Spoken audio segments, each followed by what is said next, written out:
Hello, everyone. So is everybody in the session, or still people are still coming? There might be some people that are trickling in, but we'll admit them as they come. I think if everybody's ready to go, we'll just go ahead and get started. Okay. So welcome everyone to the eighth webinar from the AUB Summit Series 2020. Today we have Patrick McGrath from Text Help. Thank you, Patrick, for joining. You're welcome. And this session, as usual, is supported by North Idaho College, Jeremy Seda. Thank you, Jeremy. Most welcome. Today, Patrick is gonna talk to us about redefining inclusion, redesigning learning. Because definitely we are all looking for answers with this sudden leap to e-learning, and of course, which is very interesting. Patrick will be also talking next week about math, right? Math accessibility. So Patrick, welcome on board. Thank you for joining us all the way from the UK. And the floor is yours. Thank you very much. I'm just going to pop over to my other screen and share a deck, if that's okay. So let me just see. There we go. And you should be seeing me around about now with the deck. Okay, we got a thumbs up. We're good to go. Thank you, Maha, for that lovely welcome. Very, very pleased to be here. And Jeremy, good to see you again. The last time, of course, we all saw one another was in Beirut at AUB, which feels like a very, very long time ago now. And hopefully it won't be too long before we see each other again. It's my pleasure to be here live from the UK. And as Maha said, we're going to be talking about redefining inclusion and redesigning learning. And I thought in submitting an idea for today that maybe what we should do is start to strip back a little bit about inclusion. Sometimes we can look at inclusion as a very focused piece for just those students in need. But what I wanted to do was bring a recognition that if we approach inclusion well and we design learning well, we of course bring significant advantages, or at least level of equity of access to the students that really do need it, but also we improve that level of access for all of the students that we work with. And that's really the purpose of today.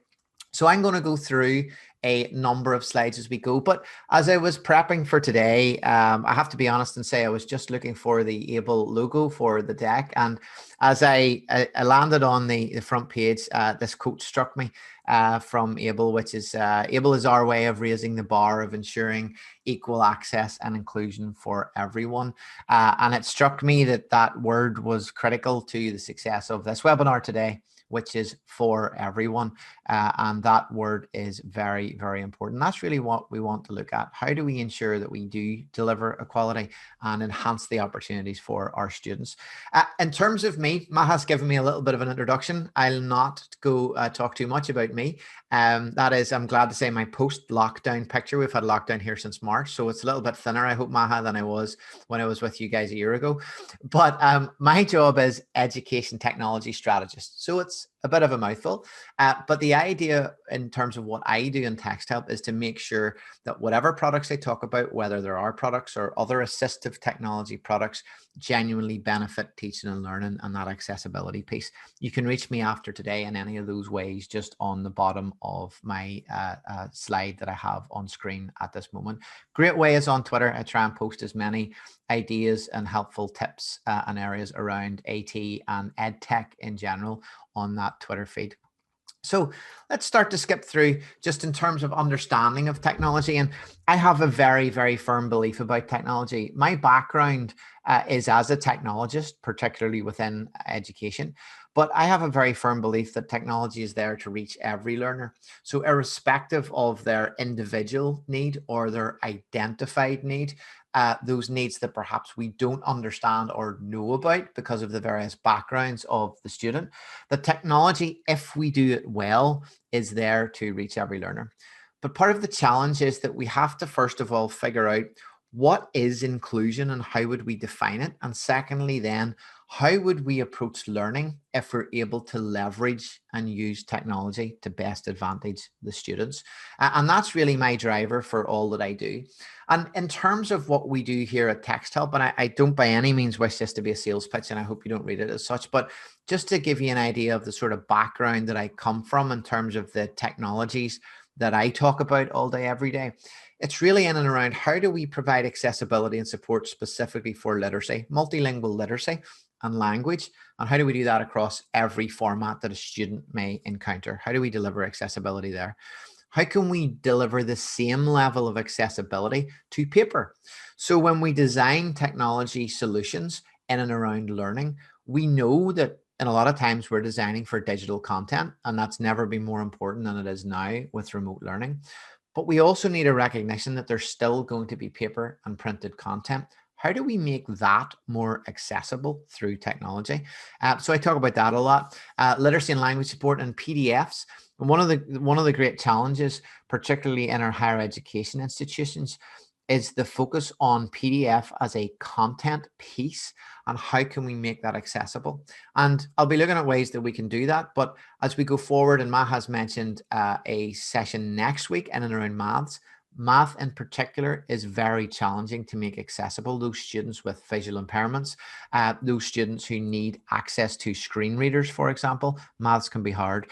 So I talk about that. And then also simple websites. If we have a learning environment and think about remote learning, if we have content that is packaged up for web distribution, how do we make all of that accessible? And that's the kind of areas that I generally work within. So let me skip through some of these slides as we go. And I want to present a formula. Now, I know this isn't the math session today, but I do think this formula is very powerful. And for me, it's actually a very obvious thing. It's I plus A equals PO to the power of 4A. And for me, it just gels together the two fundamentals that we need to get right for our students. So what are they? If we expand the formula out, inclusion and accessibility, positive outcomes for all. And if you take nothing else away from today, I dearly hope that you'll take this message, that if we understand inclusion and we provide the tools and the technology and the strategies to deliver accessibility, everybody wins. And we'll be discussing later today, universal design for learning and our approach for that and why that's really, really important to achieve this success with our students. So let's look at inclusion first.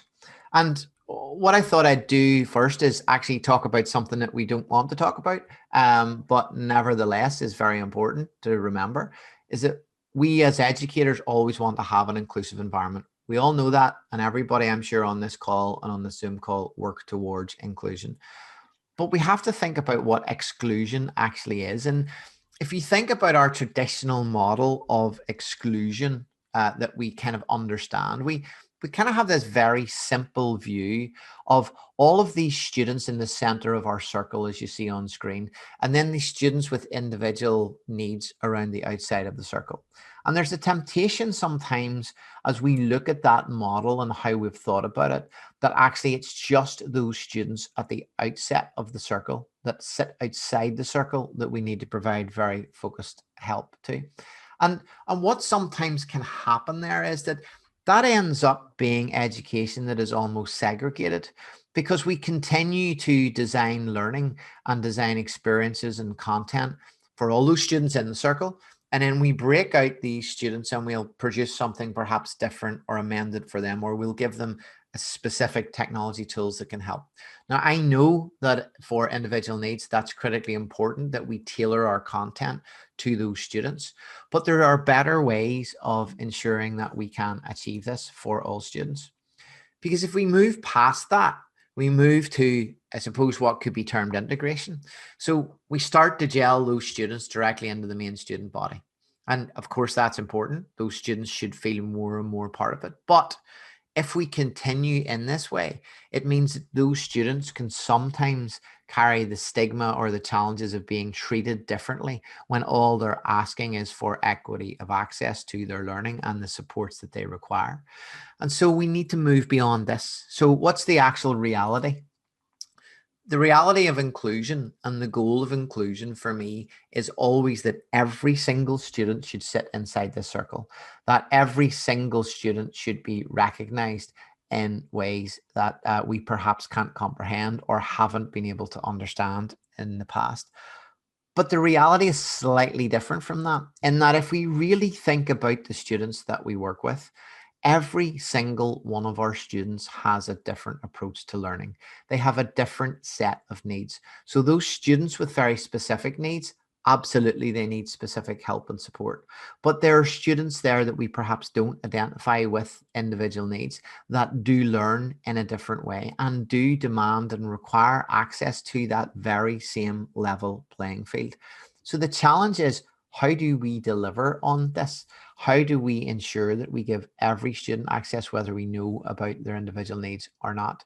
And I think this is very important to recognize. And the approach that we need to take is picking the right tools and designing learning that can support those students. So let's move past this goal-based approach of what we know we want to recognize and where we need to end up. Okay, let me just go back to, we just jumped a few slides there. I want to show you a little bit of research. And the research comes out of a US study. And the US study was across a very wide range of age brackets. And it ranged from very young, early years, through to higher education and the typical leaving age of in and around 22. And what is, for me, is very interesting about this. Now, this is a study about working memory capacity, and it's a score-based study.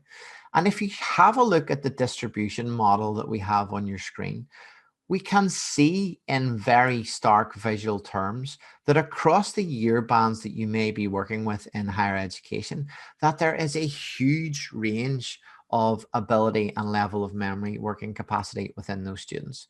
And if we start to design learning where it only fits on the curve, that standard, that myth of average, and we don't design and approach learning with the clear evidence in mind that we have a very wide range of students with all different levels of abilities and individual needs, then we're going to miss out a lot of those students. So that's a challenge that we've got to face because it's a very, very real one. And a lot of us sometimes end up in this process designing for the edges. And if we design for the edges, sometimes it means we also miss out the middle. And if we design for the middle, we can miss out on the edges. So we have to adopt approaches. And there's another thing that I want you to take into consideration as we think about students with individual needs.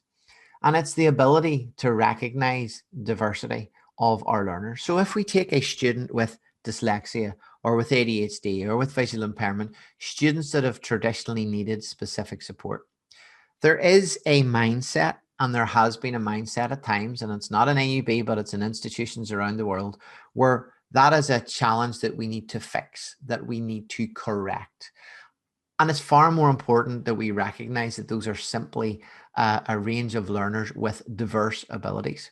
And those things that we perhaps in the past have identified as challenges, things that we perhaps need to correct, are actually strengths and superpowers that we can harness if we deliver the right learning experience and drive those students forward.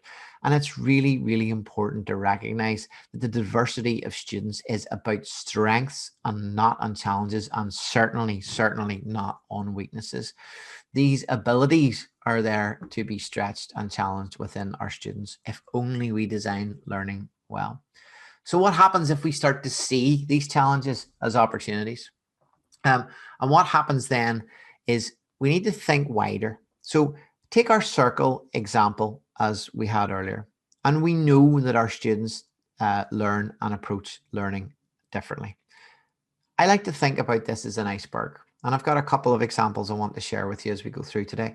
Excuse me. And if you think about students that have individual specified needs, we need to support those students in every way we can. We need to ensure that they have an inclusive learning environment and they have tools that they can access learning with the very same level. But the challenge, if we think about an iceberg model, is we know who those students are. We can identify with those students. but we have to be cognizant of the fact that there's a huge body of students under that waterline, as in an iceberg, 90% of an iceberg underneath the water. We need to understand that there are so many students, we don't know their backgrounds, we don't know their personal challenges, we don't know about mental health and well-being. And particularly in today's climate, where we're looking at a huge number of our students learning online, we simply don't know the challenges that they face, whether it be on devices, whether that be from pure accessibility, whether that be with individual challenges, whether that be with home life. So how on earth do we start to design for this environment? And some numbers just to give you, I'm just going to give you 2 numbers at this stage. One is Dyscalculia. And this was actually a study that was done very local to me here in Queen's University in Belfast. And this was at secondary school level. So this was at pupils aged between 11 and 18 years of age. And the initial baseline study was, we measured, or Queen's I should say measured, how many students within that cohort had been diagnosed and ascertained to have dyscalculia. And there was only 1 in 2,500 pupils that were sampled actually had a statement of intent that they needed specific support with this very challenging condition around understanding of maths concepts. And as a rubric was applied and as testing was applied across those 2,500 students, over a 1-year longitudinal study, there were no less than 112 students actually demonstrated that they had all of the basis of a diagnosis of dyscalculia. So that is 111 students that for the first, on average, 14 years of their life have went through struggling with maths, haven't had any additional support, and now have only now been identified. And that may well be representative of a wider student population in many of our institutions and our schools. And that's a significant challenge. 1 in 20 students that went through that process actually had dyscalculia. And that could explain a lot of things. And learning was never addressed to help those students, and assistive technology was never put in place to help those students. Interventions were not in place to help those students. And the same is true if we think about dyslexia. So I haven't put any references on this. I'll put it in an end of slide deck so you can read all of these studies in the follow-up. But from a dyslexia perspective, remember that on average in our institutions, and I'm not sure where it sits in AUB, but on average across the UK, Europe, and the US, we sit with 5% of our student population with dyslexia. 5% that have went through the testing and went through the psychologists and went through all of the online pieces in order to diagnose dyslexia, and hopefully therefore have interventions that can help support them with their dyslexia. The reality is that every single study shows that the pure number of our students that have dyslexia to some level of the spectrum is 17%. And so if you think about that, there's 12% more of our students there with a clear individual need, a clear challenge and barrier to their learning that actually we should be compensating for and helping stretch those students, because they have so many other skills, and dyslexia may be that only one thing that's holding them back. So there's a huge iceberg problem. And the problem is all of those students underneath the water that we don't recognize and realize. So that's thinking about inclusion and understanding how we might rethink about it, that there are many more students, and inclusion is not simply about including those students that we already know about. And that is crucially and critically important. And there's no more deserving set of students than that. But inclusion is about every single student and those students that we don't know about. So if we take inclusion and we now think about it slightly differently, where does accessibility fit into that? And on a similar theme, I want to mention this story, and I promise I won't be too long on this story. If you're not familiar with what this gadget is on screen, this is a potato peeler.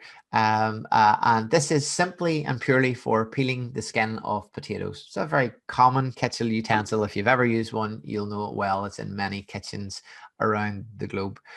And this is a particular type of potato peeler. This potato peeler was designed by a gentleman in the US, and he formed a company called Oxo. And he had a very particular and individual reason to do this. And he had a father and his father had quite heavily developed arthritis. And his father loved to cook, and his particular thing he loved to cook and use quite regularly was potatoes. But he couldn't use the standard utensils that he had in his kitchen because he couldn't get a good grip on those, and he couldn't use it well. Wasn't sharp enough. He couldn't hold it in his hand. He couldn't apply the pressure that he needed. And so this gentleman who founded OXO went away and he designed this potato peeler that you'll see there on the screen. This potato peeler went on to be very, very well respected and embraced and bought by millions of people in the US. Why? Because it was very comfortable to use. It was very effective to use. It was incredibly, incredibly sharp. So it had all of the things that a good kitchen utensil should have. But most of all, people liked it because it was comfortable and it got the job done. And a very interesting thing happened. The Arthritis Association of America found out about this tool. They saw it was really helping both those people with arthritis, but just everybody that didn't have arthritis that went into a kitchen utensil shop and found this very comfortable potato peeler. So everybody was buying the tool. They wanted to recognize the help that this had made to the arthritic community, and they awarded it with a badge. And they put a badge on the package and they said, this is now fully endorsed by the Arthritis Foundation of America. And everything was repackaged, the shelves were stocked, and no guesses for guessing no prizes for guessing what happened to the sales of this product. The sales died literally overnight. And why was that? And it was the case that effectively they'd taken a tool that was inclusive by its very good design, and they'd badged it as an assistive technology piece. Effectively, that's what they'd done. And now what happened is when people who didn't have arthritis, they walked into the kitchen utensil shop, they looked at the badge and they said, that's only for people with arthritis. It's not for me. And they didn't use the tool. What happened? They removed the badge and the sales went up. Why do I tell you this very long story? Because it's very, very important that when we think about inclusion, that we approach everything in terms of learning with good design. That's how we can achieve good accessibility. If we design right at the outset, we can achieve great accessibility. And we do that through good design. And what happens when we deliver good design in terms of our learning content and our accessibility to that content? Every learner benefits. We reach every learner. A second and very important thing that happens is also if we create an approach to inclusive design, we also remove the stigma. Because think about those people who weren't buying this tool simply because it said it was for those people with arthritis. If we don't badge things as assistive and we just badge it as good technology and we just badge content as good content and not necessarily accessible content, everybody wins because everybody will benefit from that. So hopefully you didn't mind indulging me in that short story, but I find it very fascinating, just the actual impact that stigma can have. So let's think about accessibility and where we might have to apply it. And then we'll think about it in terms of where we can approach design for learning. And I want you to think about accessibility in a very general sense of the digital and the online content that we're now faced with, particularly with remote learning. So we've got to think about PDFs, and we've got to think carefully about our approach to PDFs, because remember, there are inaccessible and accessible PDFs. So if we're picking technology, we need to have that transparent to our students. So yes, we should be creating accessible PDFs at the outset, but students will come across inaccessible PDFs, which they will need to access. We need technology to bridge that gap, to identify when it's inaccessible and make it accessible. So scans that happen quite regularly, if they haven't been through the system and through student services and correctly made accessible, they need to be. Web pages, of course, as well, critically important for research, for study, and for general consumption. G Suite, so if our students are starting to use Google Docs, if they're using Sheets, if they're using slides, how do we ensure that those things are made accessible? Printed paper, I mentioned at the outset. So irrespective of remote learning, we still have students that will have a need to print content out. They will be consuming paper content in some shape, manner, or form at times. That needs to be accessible. And finally, of course, things like Microsoft Office, so Word, Excel, all of these fit into the model of remote and online learning. All of these are used. That means that when we approach accessibility, we've got to think about how we deliver accessibility on every single one of those platforms, not just one of them, because we don't know what a student or how a student is going to approach their learning. We don't know what they'll need to supplement their learning. Could come from any one of these sources. So the choice of tools is critically important, because our students need access to a tool and set of tools and a toolkit that can provide them with access across the board and consistent access. If we think about our students on the autistic spectrum, ADHD, they need consistency in tools as well. But they also, those tools need to apply to those students that perhaps have no identifiable need. And another thing to mention when we think about accessibility is it's not just simply about the content type. It's also about the narrative of the content, the subject area that the content fits into.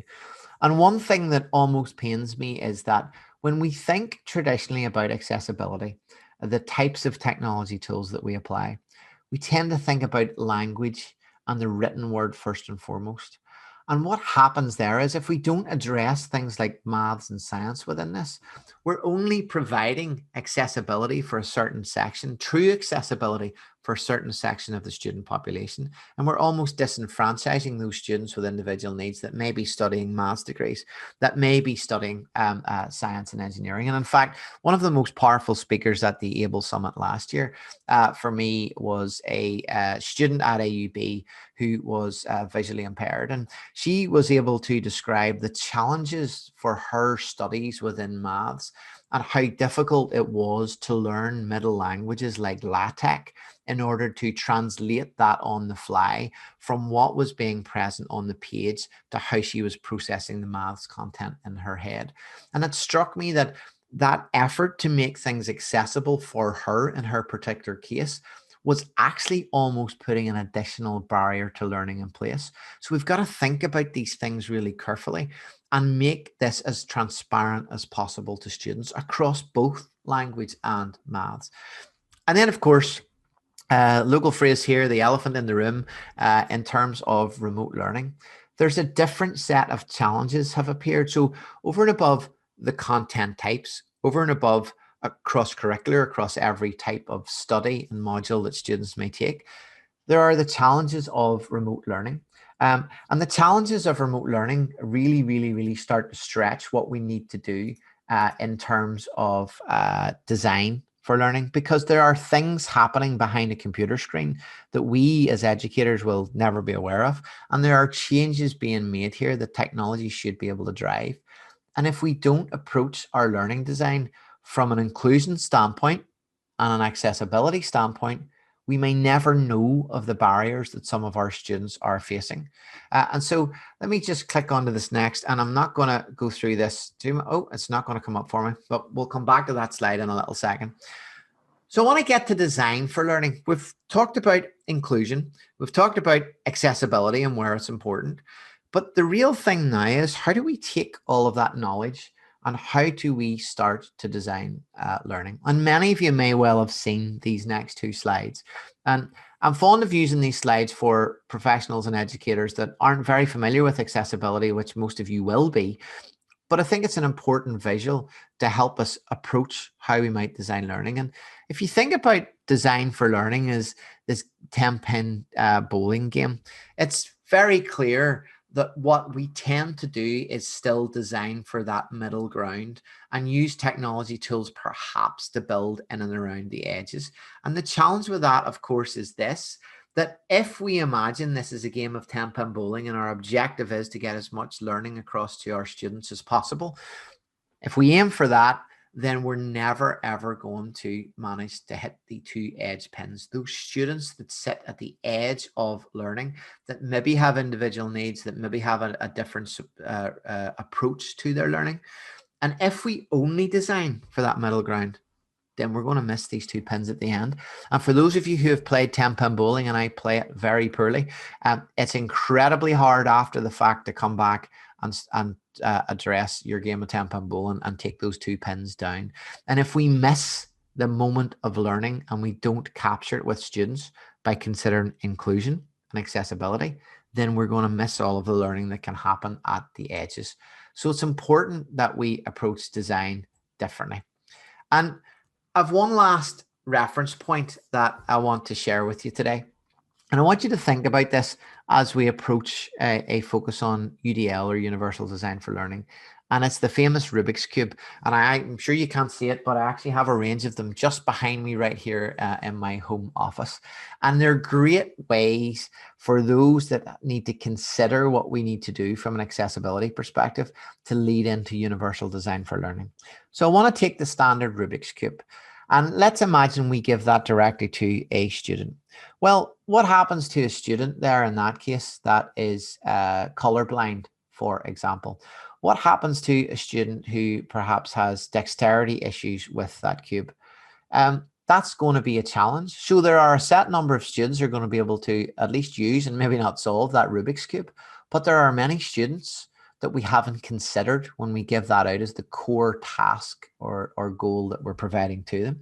So if you think about how we might be able to change that, well, why don't we make the Rubik's Cube colorless?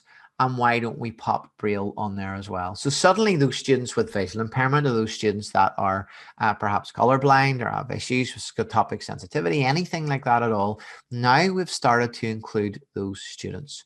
So those students now are even more well supported because we've approached the task with the right tool, with the right supports. So let's go on to the next one. What if we took that Rubik's Cube and we made it even more inclusive? How could we do that? Well, we could go back and we could add the colors, but we could also, instead of adding Braille, we could add shapes, because only those pupils who can read Braille could have benefited from that first cube. Now we have a workable goal and challenge for our students that should in most cases address the vast majority of students in our classroom. So we can't design for every age, but we can design for the vast bulk of our students. And of course, we could take that to one last stage. And that's this. For students who perhaps don't have the physical dexterity to operate the cube, we could offer them an alternative. We could say you can have the physical cube, or here's somewhere online which you can manipulate through switch access, through mouse access, through eye gazing and tracking access. So we now have a complete designing solution. Why? Because we've considered learning well from the outset, the needs of potentially all of our learners, and we've also given them a choice. We've given them a choice between the cube on the left and the cube and the digital version on the right. So we have to think about where we start from in terms of our approach to learning. Because here's the thing, and this is very, very ugly, but this is accessibility for a building in the good old US of A. What's the challenge with that? Well, this is accessibility that's been put on after the fact.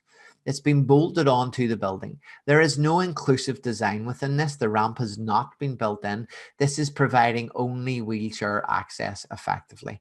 So it's not a pretty solution. It's not a practical solution. It's not a safe solution. And it's probably not a solution that a lot of people want to actually take. It doesn't look very solid either. But if we start to add accessibility and inclusion on after learning, this is where we end up. We end up with a solution that will not include every single one of our students. So the last thing I want to mention before hitting UDL is this, and this is an important thing, and we don't have time to dive into it today, and I hope we will at a later stage. But when we start to talk about universal design for learning and how we could approach that learning piece, I want you to keep this thing in mind. This is a simple picture. It's a ski map of a set of slopes, again, North America. And if any of you have been skiing before, which I'm sure many of you had, you'll be familiar with the map, and you'll also be familiar with, there are many ways to get down a ski slope. You have the easiest route and the various levels of difficulty. So depending on your ability and your level as a skier, or perhaps your age, or perhaps your individual challenge in terms of going down, or perhaps the provision, you're going to pick the one that's right for you. So when we think about designing for learning, we've got to think about what the end goal is. The end goal when we think about skiing is simply this. We're starting at the top and we need to get to the bottom. That is our one and only goal in that, if we think about it in very clear terms. A ski map gives us the opportunity to pick the route that's right for us, to pick the level of difficulty and challenge that's right for us. And we can pick the level of challenge that's different to one of our peers and still make the magic goal at the bottom with the same set of achievement in doing that. And I think this is a very, very important consideration as we think about the opportunity and the flexibility that we need to put in place when we approach learning and the tools that can help that. So think about one goal and giving our students multiple ways to achieve that goal in learning. So let's then move ahead, and we're going to talk about universal design for learning, because we've said that inclusion is about everybody, accessibility is about everything. How do we take those two together, and how do we plan for it? And we're going to look at a couple of technology tools as we go through today, but I want to focus on the remit of universal design for learning. And apologies to anybody on the Zoom call today that are expert practitioners in UDL, because we've only time today to go through the very basics of UDL. And there's lots more we could talk about in UDL, as most of you know. But what is it, first and foremost? Very, very basic terms. UDL, Universal Design for Learning. You can read more about it at cast.org, just at the bottom of your page. But it's a framework. And it's a framework that looks at how we approach learning and gives us recommendations and checkpoints about how we can implement learning from a universal design perspective. Universal for everybody. And there's just really 3 recommendations that at the very top level it's going to set out to us, which we'll have a look at today. But within that, there's lots and lots of checkpoints that we can go through to help students. And it's been incredibly well integrated into a number of institutions across the globe, very much led by the US, but now rolling through Europe and the rest of the world at this stage. It's such a powerful framework. And the thing I really like about it is it's not conscriptive. We are not telling teachers and educators that they must do every part of UDL.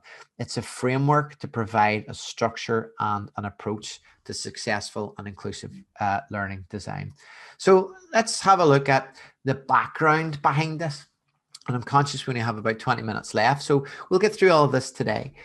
But the background behind this is that universal design for learning, in its very basic sense, looks at 3 areas of the brain, the 3 networks of the brain. Okay, and we don't have time to delve into this totally today, but in essence, what it looks at is, why do students learn? The what of their learning and the how of their learning and the approach to that. And it seeks to map these 3 very important areas that influence how we learn into the design process. So let me just give you a look then what the recommendations are around that, and we'll look at some practical steps as we go forward. So at its very, very basic level, and again, I'd love to go in this in depth at a later stage, but its very basic level is that it's going to recommend that we look at 3 distinct things. And the 3 distinct things are this: we need to provide multiple means of the following 3 areas. Multiple means of engagement. Now, that's not shiny buttons and technology, but that's different ways that we can motivate students in their approach to learning. Importantly, for accessibility in the middle, it's going to tell us that we should provide multiple ways of representing content. So to give you a very base level example of that, it's okay to produce a standard text piece, but it's better if we give students the opportunity to listen to that piece rather than have to read it. It might be better that we give a pictorial representation of the piece, or we give it in different formats. So multiple ways of representing content are important. Universal Design for Learning says it's not enough simply to make something accessible. We need to provide multiple routes for that accessibility. Perhaps it's to listen to it. Perhaps it's simply to view it in a different font size. Perhaps it's to link off to an individual picture reference of each of those areas. And these are really important things. So representation and multiple ways to do that is critical.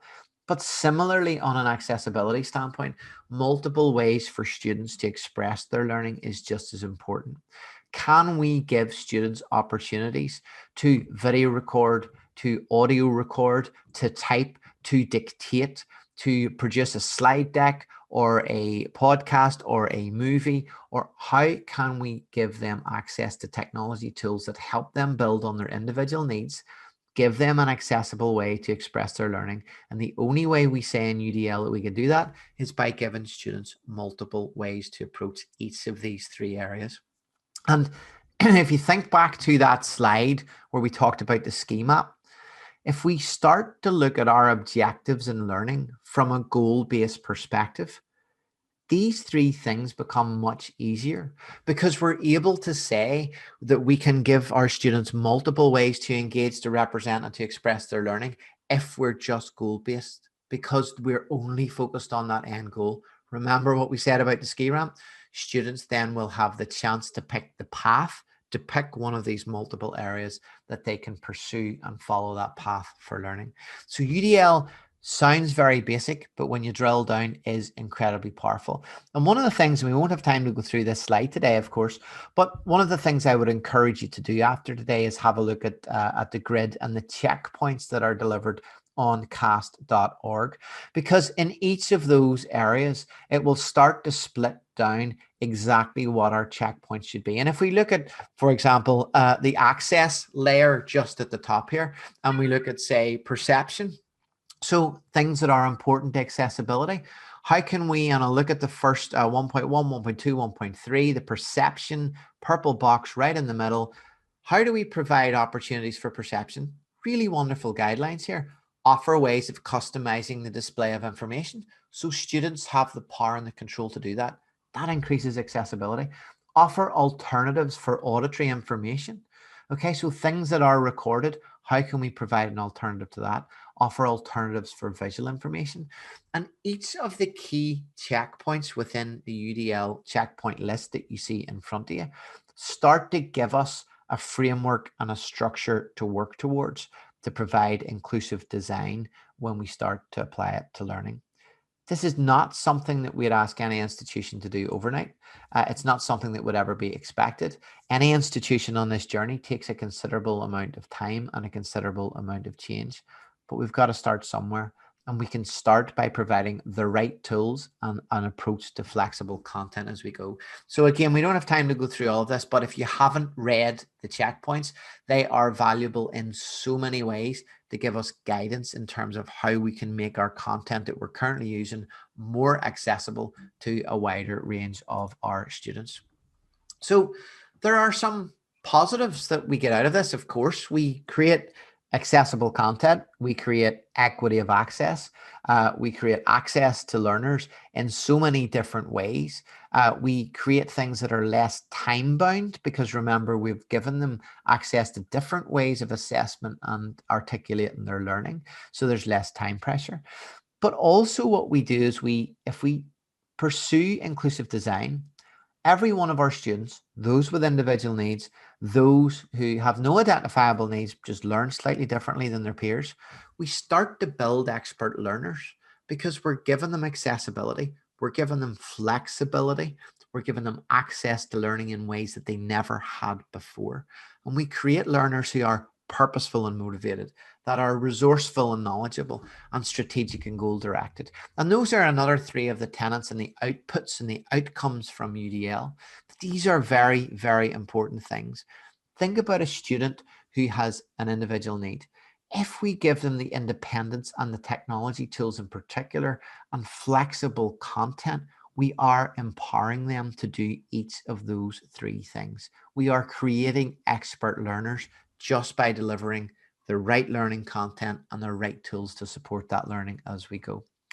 In terms of preparation, and this is just a bit of guidance as we go through UDL, but some people ask me when we talk about UDL, well, but Patrick, what's your basic recommendation here? What are the kind of, where do we start? And many people laugh at me when I say you need to start from the start. And that comes back to those that horrible picture of those ramps that sit on that set of stairs. If we start after the fact, we're not going to get anywhere. So where is the start? just think about flexible study resources. Think about flexible ways to learn, and think about flexible ways to show learning. It's just those three areas in slightly different words, but it's a good way to think about it. If you approach your learning design and you say, how can I make this more flexible for my student to use?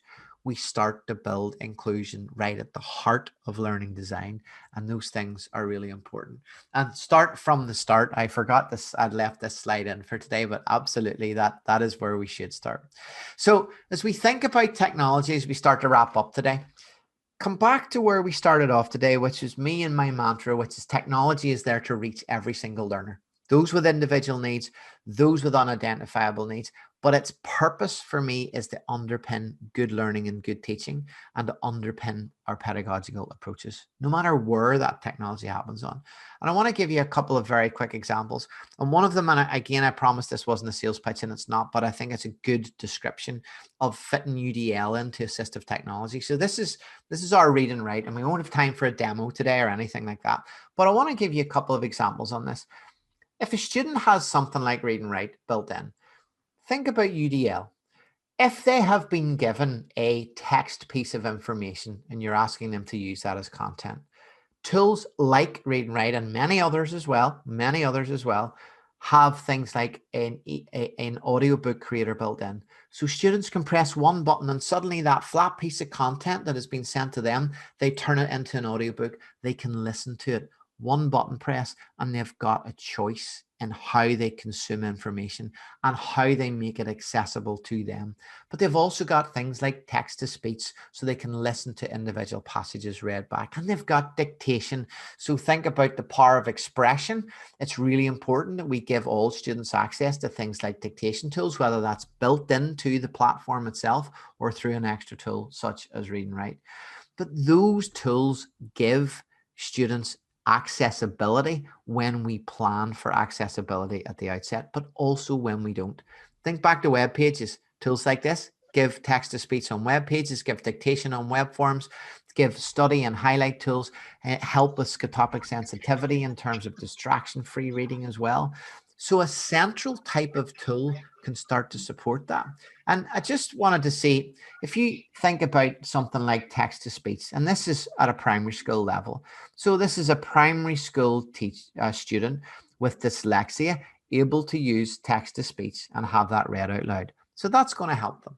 But then if you fast forward and you say, actually a much more complex piece, text to speech for a student who does not have dyslexia or does not have any cognitive challenges around comprehension of that piece, uses the same tool that that student with assistive technology, but they don't see it as assistive technology because it's not badged as such. They simply see it as a way to help build their comprehension, to help build their study and revision tool. So the purpose in highlighting both of those is that assistive technology, and we all know this as practitioners and professionals, can help support every single student. If we don't badge it as such, it doesn't come with stigma. Who benefits? Every single person benefits as we go. And if you think about that from our neurodiversity standpoint, our neurodiverse students, those students that perhaps have dyslexia, ADHD, individual identifiable needs, they in their head perceive those as challenges. But if we give them the tools and the technology pieces, we can support all of these areas. We can equip them better for exam practice, for organization and study, for addressing anxieties, for effective study strategies, for academic writing, because we can give them the tools to help them at any level. Equipping them with technology in this way and equipping them with choice and voice in what they use helps students in so many ways, rather than just for what we've identified that their individual need is. What's the result? The result is everybody wins here. And I want to show you a couple of last pieces that I tend to use quite regularly. One is from Text Help and the other two aren't, but just things that we do that are very easy starts. Here's a free iOS app from Text Help. It's called Snapfurter, and this is for paper content. So students have paper content, a sign on the wall, a poster they need to read, a calendar they need to look at, a menu they have in front of them. They take a photograph with this app, and there's many other apps like this as well. suddenly it turns it into text to speech, and it highlights and dual highlights as they go. So a simple app suddenly has opened up a world of accessibility and, most importantly, choice to our students. And there's things that we'll talk about next week, things like how we can make maths more accessible, and we'll be looking at maths design, very, very hands-on, particular elements of maths design, how we can hear that, how we can avoid the trap of LaTeX going forward.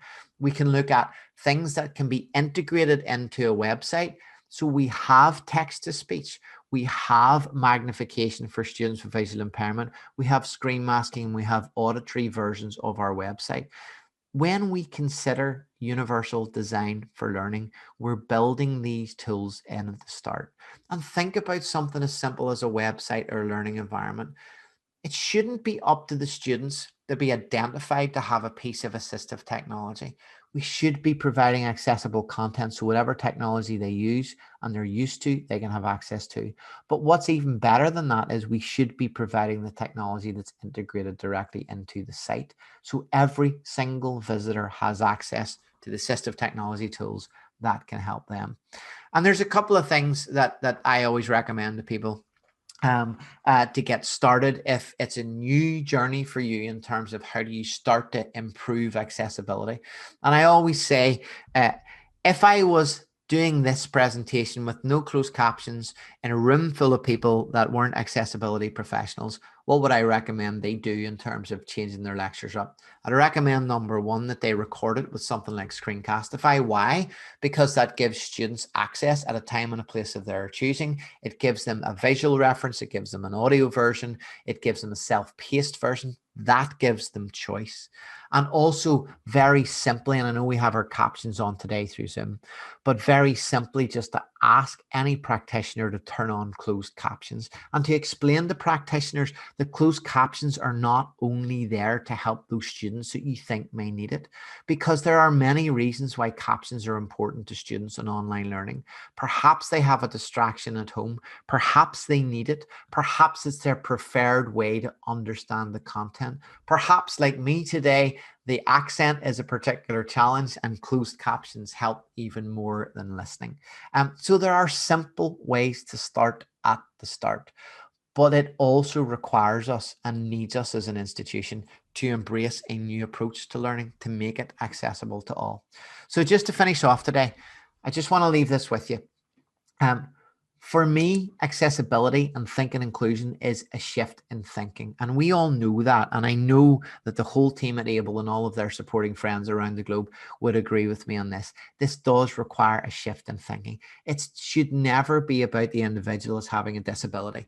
But how are we disabling those students and their route to learning with the environments that we're presenting? And I don't just mean the physical environments around them. I mean the content we give them, the websites we want them to access, the accessibility and assistive technology tools that we need to provide them. So let's not think about our students. Let's think about what we are actually doing to disable and put barriers in place. I know we don't do it on purpose. We certainly and absolutely don't. But we have to think about it differently. So I'll leave you with this. How can we design the learning environment to enable learning? And that's a very obvious statement, but that's what I hope you got from today, that think about inclusion in the widest sense of the word. Think about accessibility in the widest sense of the word. And if we do that, then we can start to create huge potential for all of our students by adopting processes and frameworks like universal design for learning, where we'll come back to that slide, where we start from the start, and that's where inclusion starts, and that's where accessibility starts.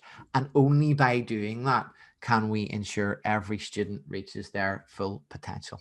So I'm just going to finish off on this slide, and then I'm going to give you my contact details. I do hope you got some information out of that today, but I'm aware that we covered the massive sphere of UDL in probably about less than 10 minutes. So if you want some help and guidance on UDL and some reference documents that I've just collected over the years that would be useful to you, just send me an email at edtech@texthelp.com or send it through our friends at AUB, and just write the letters UDL in the body of the email. You don't need to send me anything else, just a blank email with UDL in it, and I'll get you that document out on Monday when I'm back to the office. And that's just to give you access to this deck, the references that I talked about, and some of the reference pieces I talked about, and also some very practical help and guidance and reference pieces on UDL. So all that remains now is for me to thank you very much. I call us our friends at AUB. I do feel we are friends, Maha, and I hope we will stay friends for a number of years to come. We can be back in Beirut at AUB sometime very soon. You always have our support, and I know you always support us. So I want to thank you for the opportunity, and I also thank every single person who turned up today. I didn't see the numbers because I was too busy focused on this camera. But I do hope you got something from today. If you need me after today, please don't be afraid to reach out, edtech@texthelp.com, or a quick follow on Twitter. And I promise I will help you out in any way I possibly can. My job is to help, but it's also my passion to help. So anything I can do, I'm here. So with that, I'll hand back over to you, Maha, and to Jeremy there on screen. And thank you all. Thank you so much, Patrick. Of course, you are our friend and able friend for years to come. And we will be doing a lot of awareness activities and capacity building together, and hopefully in person whenever this COVID-19 thing is over. I just want to ask the audience, does anyone have questions for Patrick? Let me check the comments.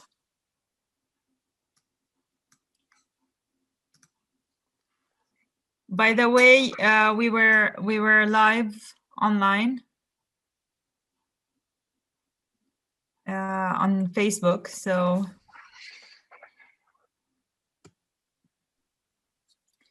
I'm just checking if there are questions in the comments. Are we receiving the recording? Yes, you will be receiving the recording. We will post it on AUB social media, AUB library, and AUB events. Just to piggyback on what Maha is saying there, I'll mention that there's usually a little bit of a delay just because we want to be sure and always get the captions right and get them human vetted. So we appreciate any patience that you guys give us with that.